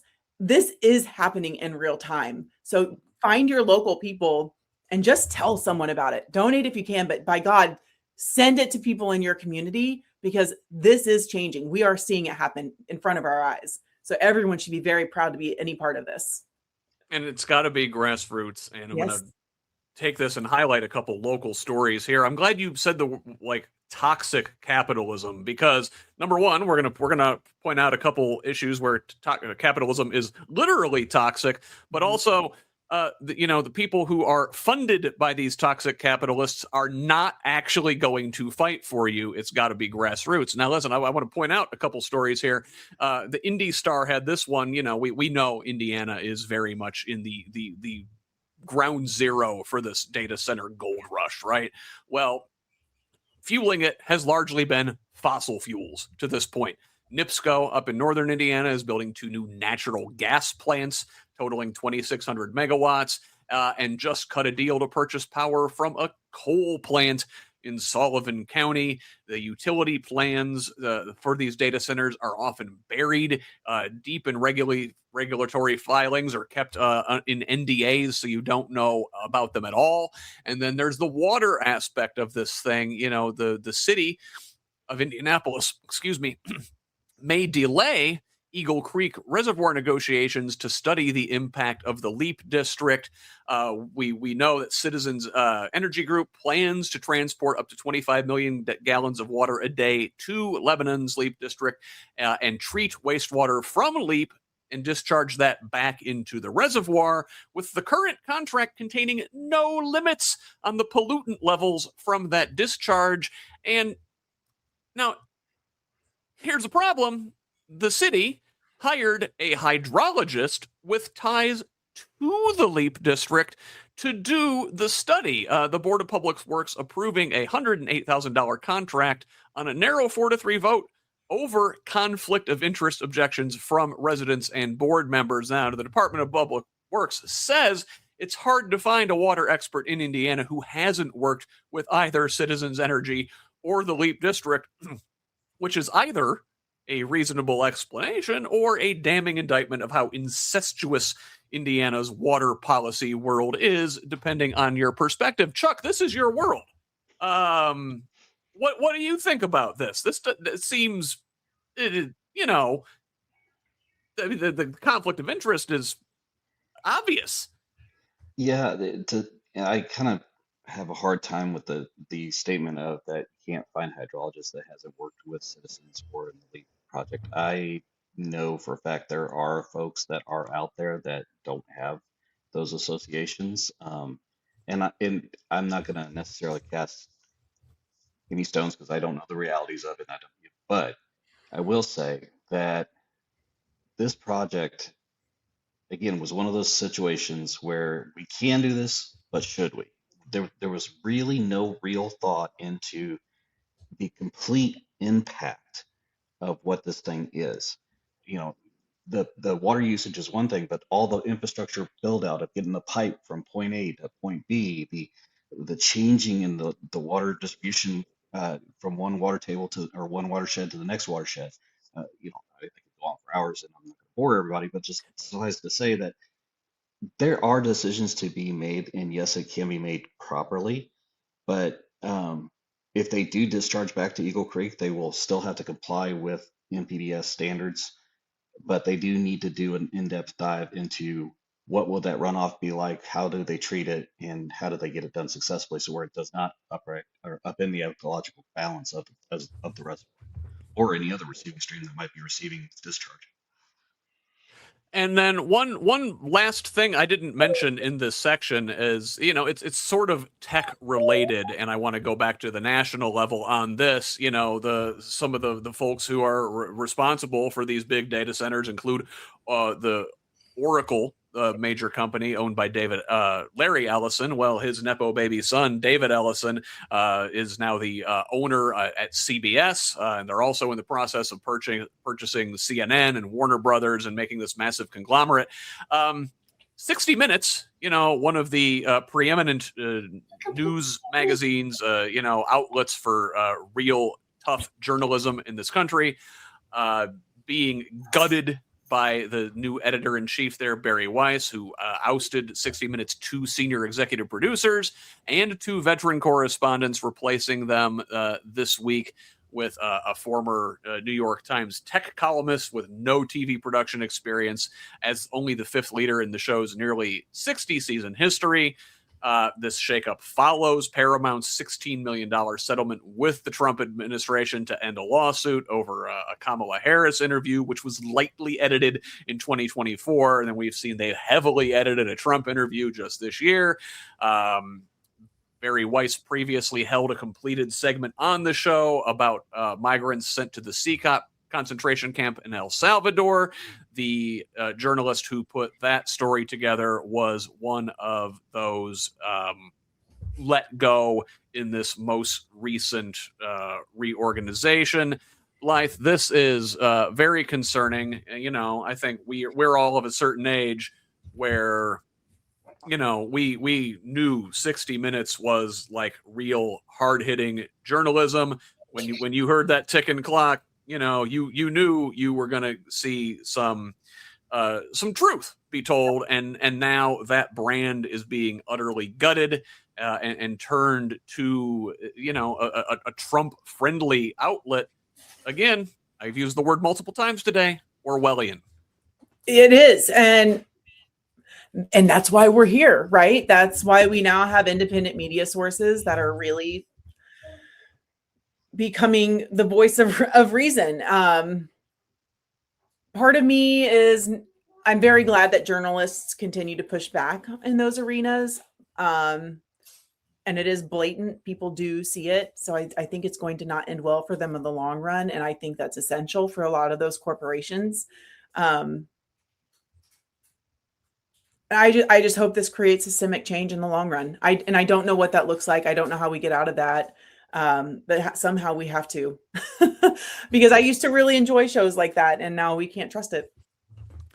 We can only hope that a new crop of elected officials will help, lead us through this. Obviously, there's the grassroots, that which we're going to have to keep organizing ourselves, but we're also going to need to elect better people to help us through this process. And we did have one election take place this week. A big story out of Texas, obviously, where Trump got him another scalp.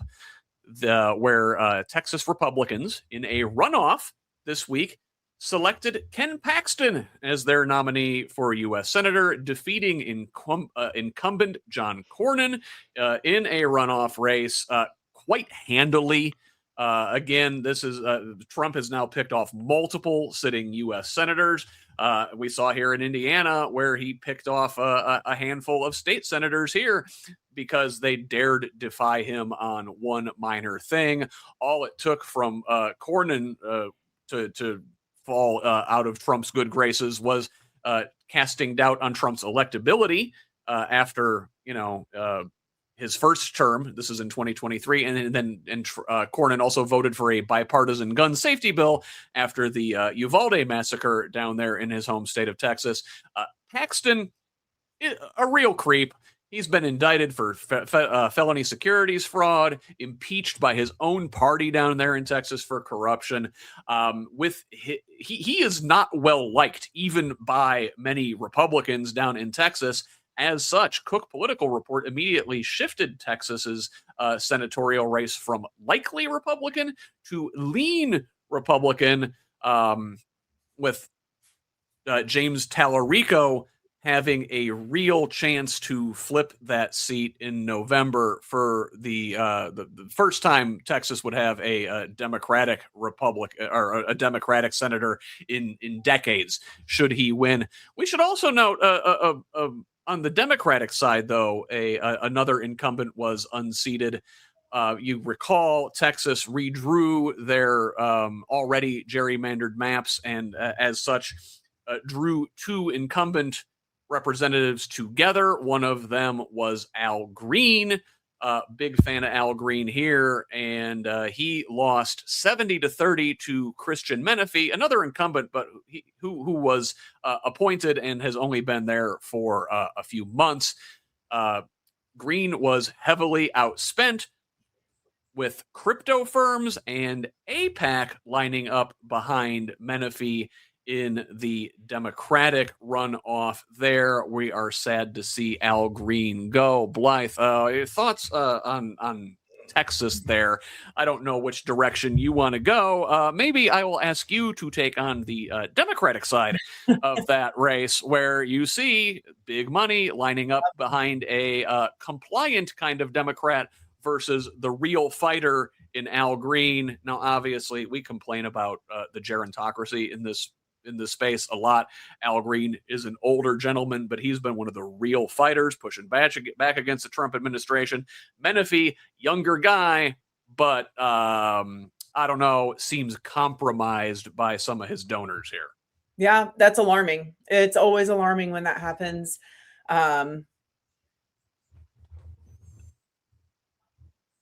I hope they hold him accountable. That is not really the trend that's been going on in the country. But yeah, it's sad. I like Al Green a lot, but onward, right? We just got to keep pushing. Yeah, and Chuck, on the Republican side of this thing, Ken Paxton, absolute ghoul. Like the securities fraud, impeached by his own party for corruption, negotiated a sweetheart deal to like get a convicted pedophile only 1 day in jail. He's screwing anything that moves. His wife sued for divorce on quote biblical grounds because of his infidelities. Is all that in Texas enough for Democrat Talarico to win in November? I would hope to God so, and I use that phrasing very specifically. I mean, Talarico should be able to wipe the floor with Paxton because he is, in my mind, he's kind of like Pumpkin Spice Palpatine's 2.0. I mean, he has pulled a lot of the same stunts, followed a lot of the same playbook, and I mean, he's a creep. I mean, Paxton is just a nightmare.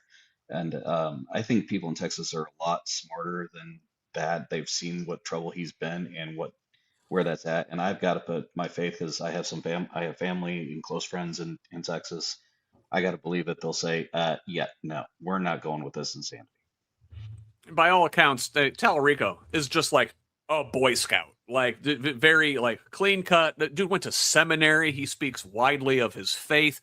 Very much two conflicting versions of Christianity that I think we'll see in that race. I mean, again, Paxton is going to talk the Christian nationalist game, even though, you know, his wife divorced him on biblical grounds. Whereas, you know, Talarico, like, speaks the Beatitudes and, you know, talks about Matthew 25 and caring for the least of these. And the attacks we've seen from the right on Talarico already in the last week since this race has been set have been really, really gross. Oh yeah, and he's just got a T-shirt coming out with one of these things he's been labeled with the nickname Talafrico. I'm sorry, he's totally taking that and running with it, and I'm like, that is bloody brilliant. Just take it and go with it. So, I mean, it is funny, is, you know, I've said this to several people that he is the person that, from everything I've seen, lives his faith honestly, and I can applaud him for that. I mean, if you believe in the principles and you live them the proper way, go forth and conquer. And yes, it is a stark difference from the insanity of what these other people are pushing out there as in the Christian nationalist movement. Yeah, more Talarico and Pope Leo, less Ken Paxton and Micah Beckwith. So we've also got to talk about, you know, there's still some electoral stuff going on here in Indiana. You know, we're past the primaries and the generals are largely set, but the parties do still both have conventions coming up where they're going to be choosing certain statewide candidates. On the Republican side, Diego Morales is lashing out this week after having lost the support of high-profile members of his own party. Senator Jim Banks and Attorney General Todd Rokita pulled their endorsements from Morales. State Treasurer Daniel Elliott called for his resignation. One of his campaign spokespeople quit. Max Engling, a Banks Senate staffer, is now widely viewed to be the favorite to secure that nomination. Morales is staying in this thing, though. He wants to go get fully embarrassed at their convention in Fort Wayne a little less than 3 weeks from today. Ironically, Morales is blaming his troubles on having supported Trump's redistricting push here in Indiana, conveniently ignoring, of course, that Banks and Rokita were also among the supporters of that same push. He blames Treasurer Elliott, who is a close ally of Senate President Pro Tem Rod Bray. Now, on the Democratic side this week, we finally got nominees for the office of comptroller and treasurer. Nobody had signed up for the sacrificial lamb role on the Democratic side yet, but this week Porter County Clerk Jessica Bailey was announced as a candidate for comptroller and Noblesville consultant Kumba Kebe for treasurer. good that we will have people on the ballot on the Democratic side, at least in those races. It had been hard to recruit candidates for certainly an uphill climb. Obviously, Blythe, the Secretary of State's race, is still contested with 6 days to go before the Democratic convention there. Also should note that Indiana, has a Libertarian Party as well, and their chair, Evan McMahon, has been selected the national chair of the Libertarian Party at their convention in Grand Rapids last weekend. So, Blythe, let's talk about Diego. Poor guy. Oh, poor Diego. No, he's a glutton for punishment. I mean, it does not matter what happens on June 20th. Every single one of them are complicit in where we are in Indiana. They got us here. They were part of it. They've been cheering it on. Most of those jokers were cheering on Diego up until like 24 hours ago. It's not going to cut it. I am so sick of people thinking Hoosiers are dumb enough to just completely ignore what's happening right now. They are not listening to us. They are not listening to the rural communities. People are angry. People are pissed. They're going down. They are going down. And I think that Indiana Republicans, for their part, are smart enough to know when they've got a really bad candidate who is a liability in November, unlike the Texas Republicans, who apparently are a glutton for punishment and want to see their guy get embarrassed. But Chuck, on the Democratic side, good to have candidates in those two slots for comptroller and treasurer. It was a rough go to find people to take on that helm and run for those offices. Do you know and why is that? I can't exactly speak to the exact nature of it, but when you're looking at challenging, kind of like you say, kind of an uphill battle, there you got to have the right person that wants to take that challenge on. People like Blythe and others that have been willing to say, "Hey, I'm here for it. I'm going to do it." And I think these two ladies are absolutely the ones that are in the right places to make the right moves at the right time. And I mean, we've got a fierce set of candidates moving forward. I mean, I don't have a better way to put it. I mean, I am hopeful for the first time in quite a long time to see true substantive change happen for Indiana in the right ways. We just got to get past these next little steps and make it happen. And this blue wave in November, which hopefully is coming, you got to have people in every spot if you want to be able to ride that wave. And there's still time, I want to say till the beginning of July, for Democrats to be caucused in to run for some lower races where there's still a lot of open seats at the county levels. And there's still a couple state house seats that need candidates as well.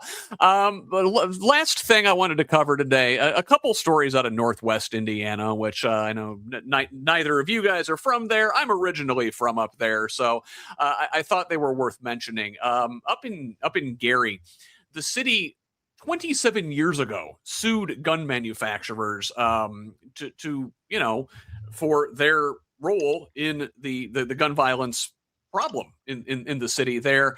Now the state Supreme Court this week voted 4-1 to let the lawsuit die, effectively ending that case after Republican legislators passed 5 separate laws over the course of 25 years, specifically designed to kill it.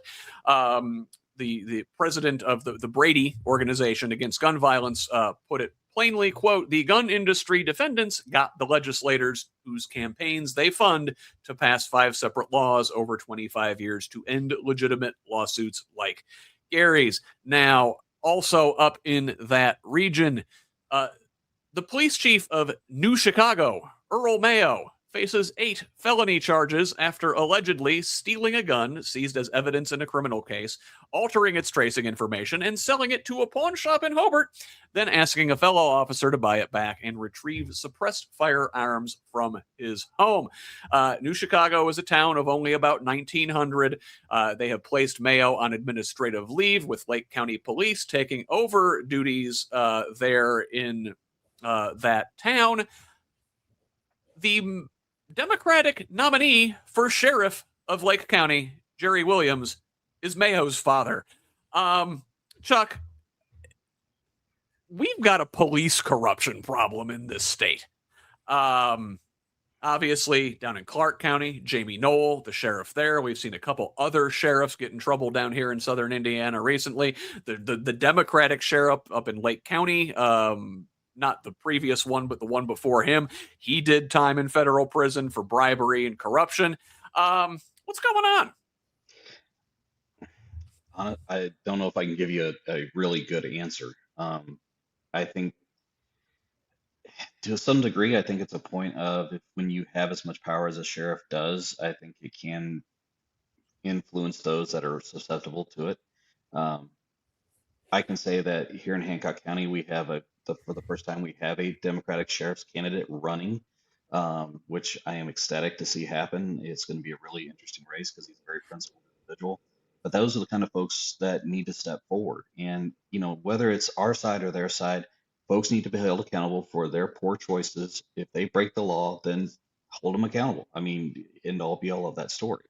But we have to put the right people in the right races to be those institutional leaders to guide the ships forward. And sheriffs have a wide, they're one of the top law enforcement officials in a county. They matter. So we have to make sure that we're doing it right and encouraging them to do the right things with the right accountabilities. Blythe, you've been up to the region on your 92 county tour of the state. Are they talking about this sort of thing up there? I'll be honest with you. So I was up in Gary again this past Wednesday. I think it was like my 5th trip there, 14th to Lake County. That did not get brought up, but I will say, I mean, there's a reason why we're seeing this ebb and flow happen. This is just another spoke on the wheel that is a systemic problem. And it is not going to happen overnight where we get rid of it, much like Texas, right? We've got ugly money funding a Democrat there. He won. Is it ideal? No. Clearly it's happening here too. And going forward, this is where it's most important for us to hold everybody, regardless of political affiliation or regardless of personal relationship, accountable for their actions and their donations and standing up for what they say they're going to do. Clearly this slipped through the cracks, but as someone I was military police, I took my that career path very seriously. And it is really hard to go into something like that where you think you're supporting people and helping people and only to see like, oh my God, this person is just as terrible as that, XYZ said. So it's part of the system, and it's unfortunate that this is happening, particularly to someone of color. It is so frustrating. So lot this week. Thank you both for joining me. Blythe, if we've only got 6 days before the convention here, if folks want to help you do something about the systemic problems we have in this state, how can they help you out? Where can they find you? Yep. BlythePotter.com is my website. Talk to your delegates. If you need help getting in contact with them, let us know. They vote for you. And this race could really set their trajectory for the state of Indiana, not just Democrats, on a very, very good playing field going forward if I'm able to secure the nomination. We have a plan, and we have been supporting down ballot candidates financially and otherwise. We continue to do so. We do have a ground game that I'm arguing could be better than what we saw in 2008 and more sustainable. So have those conversations, share this information. It is very important, not just for the party, but for the future of Indiana. Very good. Chuck, shamelessly promote yourself. Absolutely. So on June 3rd, I'm hosting a speaker series with our sheriff's candidate, James Calvert. That'll be at 7 o'clock. We'll have it live on Zoom. Just look at our website, HancockIndianaDems.com. Look for our speaker series, get on the newsletter, and just look for more great interviews coming up. We actually just had one with Stephanie Jo Yoakum, who's running for District 88. Loved it. awesome lady, and I can't wait to see her kick Jeter out on his tail end. That's going to be awesome. Very good. And of course, folks, you can find me on Blue Sky, Instagram, and Threads at whosleft.us, and on Facebook, TikTok, and YouTube at Who's Left. Send me a DM, any of those with your feedback. And we can't do any of this without you. Please support our work and the rest of the network here at progressiveindiana.net. Follow us all on social media at the full spelled out name, Progressive Indiana Network, on most sites, but on Blue Sky and TikTok, that is PIN Indiana. Please help us grow with a follow wherever you're at. Once again, thanks to Blythe and Chuck for joining us today. Donate and volunteer for Blythe. Make sure you're following Chuck online. He's got a podcast too. Like, share, comment, and leave a review for us. Please, let's keep building a radically democratic Indiana together. Until next time, I'm Scott Aaron Rogers signing off from Bloomington. Love each other, Indiana.